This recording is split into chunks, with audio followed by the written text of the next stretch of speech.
আসসালামু আলাইকুম এভরিওয়ান। এখন আমরা আছি হচ্ছে জাফলং ব্রিজে, জাফলং বাজার সংলগ্ন ব্রিজে। আমরা একটু পরে চলে যাব জাফলংয়ের কোনো পর্যটন একটি স্পট, অর্থাৎ আজকে আমরা যাব হচ্ছে পান্তুমাই ঝর্ণা দেখার জন্য। তো চলুন দেখা যাক। আপনারা যারা বাংলাদেশের বিভিন্ন দর্শনীয় স্থান হিসেবে এই পান্তুমাই দেখার জন্য আসবেন, তারা হচ্ছে প্রথমে জাফলং 0 পয়েন্টের অপোজিটে অর্থাৎ খাসিয়াপুঞ্জির আশেপাশে আসবেন। আসার পরে এইভাবে অটো অথবা এভাবে মোটরসাইকেল ভাড়া করে তারপরে চলে যেতে পারেন পান্তুমাই ঝর্ণা দেখার জন্য। তো আমরা হচ্ছে আমাদের বাইক নিয়ে গিয়েছিলাম। তো আপনারা যেতে চাইলে এভাবে যেতে পারেন। তো আমি এখন আছি হচ্ছে জাফলং 0 পয়েন্টের অপোজিটে খাসিয়াপুঞ্জির আশেপাশে। তো এখান থেকে একটু পরে চলে যাবো পান্তুমাই। এই তো সেই পান্তুমাই ঝর্ণা, যে ঝর্ণা দেখার জন্য মানুষ অনেক দূর দূরান্ত থেকে আসে।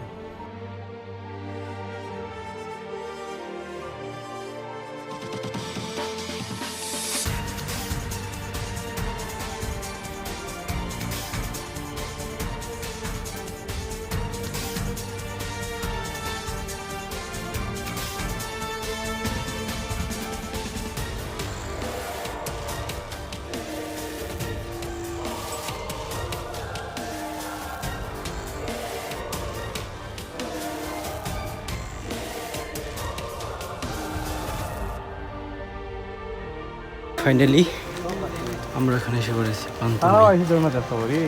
পান্তুমায় আসতে আমাদের যে সংগ্রাম, আল্লাহ। এই তো ফাইনালি আমরা এসে পড়েছি পান্তুমাই। এখান থেকে পান্তুমাই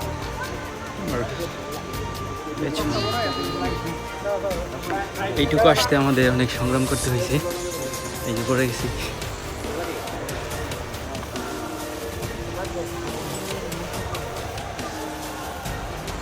আমরা এখন দাঁড়িয়ে আছি হচ্ছে একদম ইন্ডিয়ার কাছে। এই তো আমাদের অপোজিটে, আমাদের সামনে ইন্ডিয়ান পাহাড়।